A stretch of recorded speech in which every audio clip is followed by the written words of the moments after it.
Hi, I'm Steve Younis. Welcome to the Speeding Bulletin, your Superman highlights video bringing you up to speed on what took place during the week April 12th to April 18th, 2017. Our top news stories this week included Warner Bros. Released a new Justice League teaser poster, Calista Flockhart is set to return to Supergirl, and the first trailer for the Krypton TV series is released online. Let's check out these news stories and more in this week's Speeding Bulletin.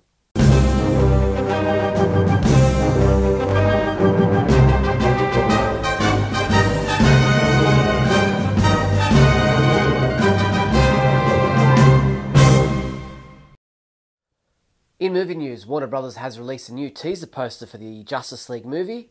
Still no Superman, but this one appears to have been inspired by the work of Alex Ross. Michael McKellarton, the Irish actor and writer best known for playing the role of Roose Bolton on Game of Thrones, spoke with Red Carpet News TV from the premiere of the new National Geographic series Genius. He talked briefly about his knowledge of the upcoming Justice League movie and his role. I found the scene I did, which is quite a, well, at the moment I can see it's a big kind of opening scene, was pretty dark actually in its tone, but in a good way, you know, not in a, I thought in a, and I quite liked that. It wasn't comic booky, but I think, you know, you can thread a certain amount of humour through it, which maybe the previous one was lacking. In TV news, it's been a few weeks, but we're ready to get back into new Supergirl episodes as of this coming Monday. And the CW has released a new promo for the upcoming 18th episode of Season 2 of Supergirl. Check it out. It is another beautiful day in National City, and the Girl of Steel is ready to take on the world. She is arrogant and superior, hostile. How did you know I was Supergirl? I spent the whole year planning this. You never look before you leap. Because I can fly. So what's your kryptonite? Supergirl. All new episodes return Monday, April 24th on the CW. This episode is titled Ace Reporter and is scheduled to air on the CW in the USA on Monday, April 24th at 8 p.m. The CW also released the official description for the 19th episode of Season 2 of Supergirl, titled Alex. In this episode, Alex is kidnapped and the kidnapper threatens to kill her unless Supergirl releases a notorious criminal from prison. Supergirl and Maggie have always had different approaches to apprehending criminals, but this time they must work together to save Alex. Meanwhile, Rhea has an interesting proposal for Lena. This episode is scheduled to air on the CW on Monday, May 1st. TVLine.com reports that Lonnie Chavis, the young actor who has appeared on the TV series This Is Us, will feature in an upcoming episode of Supergirl. Chavis will play the role of a young alien boy named Marcus, who befriends James Olsen after the boy's mother attacks National City. Titled City of Lost Children, the episode will focus heavily on James Olsen and the challenges he faces as the Guardian, and will air on May 8th. Deadline.com reports that Calista Flockhart will return in the role of Cat Grant for the final 2 episodes of Season 2. No further details are available at this point in time, but we last saw Cat Grant in the 2nd episode of Season 2, which also was the last time we saw Tyler Hoechlin as Superman. The first trailer for the sci-fi TV series Krypton has been released online. Take a look. Kal-El, my future grandson. By the time you hear these words, your birth world will be a distant memory.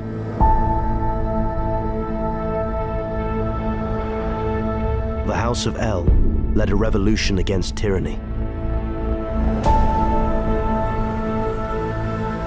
The story of your family isn't how we died, but how we lived.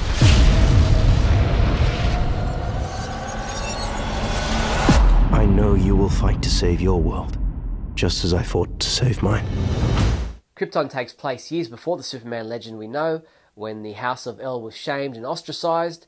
This drama follows the Man of Steel's grandfather as he brings hope and equality to Krypton, turning a planet in disarray into one worthy of giving birth to the greatest superhero ever known.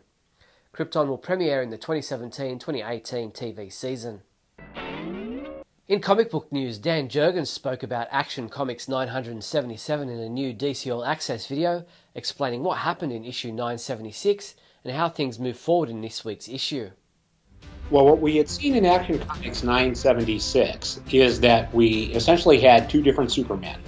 one from the pre-Flashpoint universe, the other one from the New 52 universe, and they were merged into one Superman.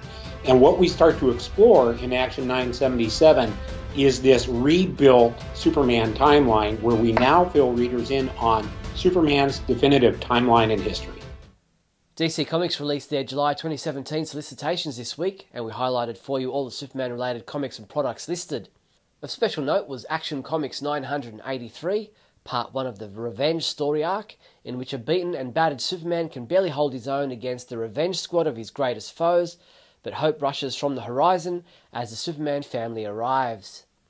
And Superman number 26, Part 1 of the Road Trip story, in which it's been an emotional and physical rollercoaster for Superman, Lois and John, the Eradicator, Dinosaur Island, Frankenstein and the Bride, Multiversity, Reborn and Black Dawn, a barrage of terror and horror. What does the family need right now? Yep, you got it, a vacation. Check out the complete list of Superman-related comics and products in the July solicitations at our website now. Comic books we reviewed this past week included Supergirl number 8, which was reviewed by James Lance, who said, "We finally have an issue chock full of wonderful character moments and superhero action," and he gave this issue a 5 out of 5. New Superman number 10 was reviewed by Mario Benisi, who gave it a 4 out of 5, saying, "It was nice to see Superman and New Superman finally sit down and have a chat." Keith Summer reviewed Superpowers number 6, the final issue of this series, saying, "I highly recommend checking this book out if you have young ones that are into superheroes," and he gave this issue a 5 out of 5. Michael Bailey was away on vacation this week, so we hope to have his review of Action Comics 977 up on the website by the time you're watching this video. Superman comic books available this week from April 19th include Injustice 2 Chapter 2 digital comic, Cave Carson Has a Cybernetic Eye number 7 features Superman and is available in a variant cover, Injustice Ground Zero number 10, Justice League number 19, which is available in a variant cover, Super Sons number 3 is also available in a variant cover, Superman number 21 is available in a variant cover, Superwoman number 9 also comes available in a variant cover, Trinity number 8 is also available in a variant cover, Justice League of America The Silver Age Volume 3 trade paperback, and Superman Action Comics Volume 2 Welcome to the Planet Earth Rebirth trade paperback. 2017 is so this year. Look ahead to next year with this great selection of 2018 calendars. Get yourself the Justice League Movie 2018 wall calendar for $14.99. Or how about a Superman Vintage 2018 calendar for $18.95? These and other 2018 calendars are available from your one-stop Superman shop, the Superman homepage online store at supermanhomepage.com/shop. In other news, Kotobukiya continues their hit lineup of Artifacts Plus statues based on characters appearing in DC Comics, with a modern take on Superman as seen in the Rebirth relaunch. Superman wears the more unified blue outfit and matching boots, along with his traditional cape and S-shaped shield. The highly detailed sculpt brings Superman's ripping physique to life in a collectible 1/10 scale. The DC Comics Rebirth 1/10 scale Artifacts Plus Superman statue is available to pre-order for $64.99 from KotoUS.com, ahead of its release in October 2017. That's all the news there was for the week April 12th to April 18th. Don't forget Scotty V is up next. But if you found this video entertaining or interesting in any way, please like, share, comment and subscribe. I'll be back after Scotty V with my Did You Know segment. Great Scott! Great Scott! Great Scott!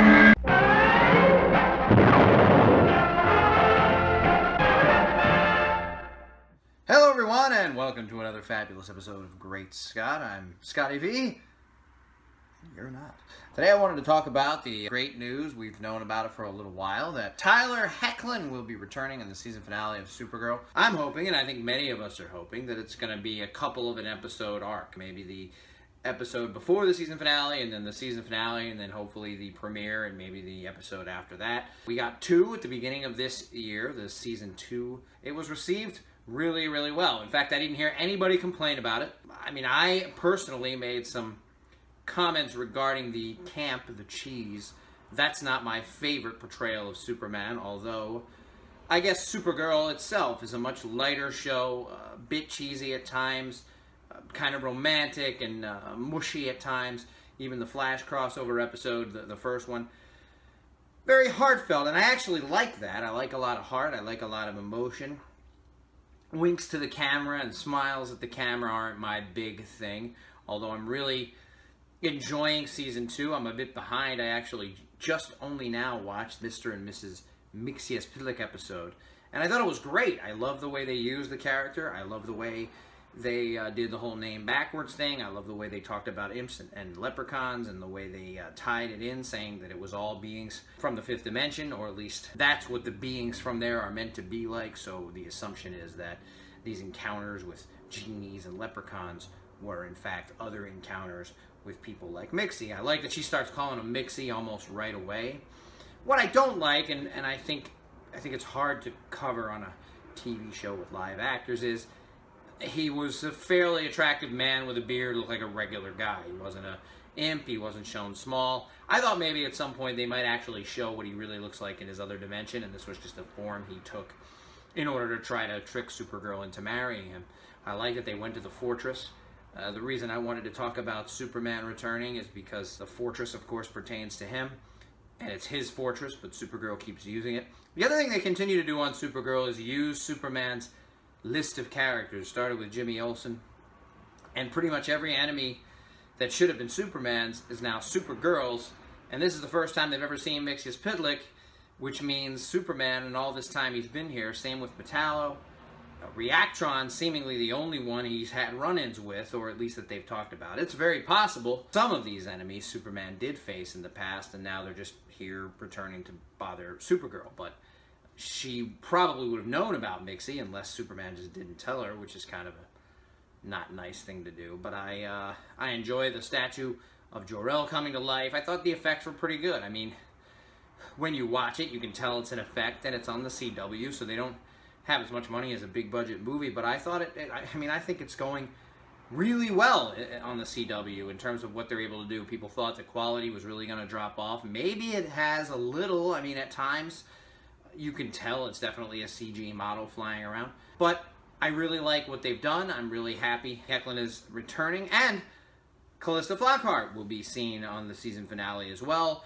It's just good to know she's still part of the universe. We know they moved the show to Vancouver, and Calista couldn't be a part of it because she lives in LA, and the show was too expensive to continue producing in LA, and it's now on the CW, and they don't do shows in LA, they do them in Vancouver. And being that she's still a part of the universe, it's going to be nice to see her return in some sort of a role. I hope it's an important one, and I hope she plays into the plot, and I hope she, you know, I liked, in the beginning I wasn't sure I was going to like her. I liked the way she developed, I liked the way she kind of became a mentor and a hero to Kara. And I hope we see some more of that. I hope we see some more of their bonding. And maybe we'll see her again throughout the 3rd season a couple of times. I really hope to. I like these people returning. I like that they're continuing to include Superman in the universe when they can, even though they came out and said, we have no plans. It's Supergirl's show. If it works out sometime in the future, we might have him, but we don't plan to have it happen anytime soon. I don't know if they always knew and they were just kind of keeping it a secret for us, or if they just figured out that it could work and they're going to do it again. But I'm glad they're doing it. I'm looking forward to it. Thanks, everybody, for watching. And remember, always look up in the sky. I'm hoping that it's... Stupid... Benz!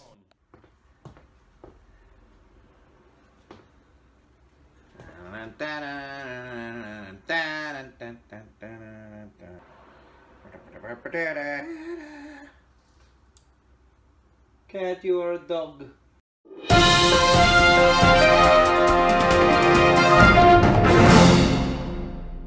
Did you know April 18th was the 79th anniversary of the day Action Comics #1, Superman's debut comic book, was released? That's right, while the comic book cover of the famous 1938 comic book has the date June 1938, history shows that the book was actually released on April 18th, 1938. Why the discrepancy? Well, it's long been the practice of magazine and comic book publishers to display a date on the cover which is some weeks or months in the future from the actual release date. On one hand, this allows the publication to appear to be current for longer, and secondly, the date is an indicator to newsstands when an unsold publication can be removed from the stands and returned to the publisher. So there you have it, an historical day for the Man of Steel. Now, if only I had a time machine to travel back to that day to secure a copy.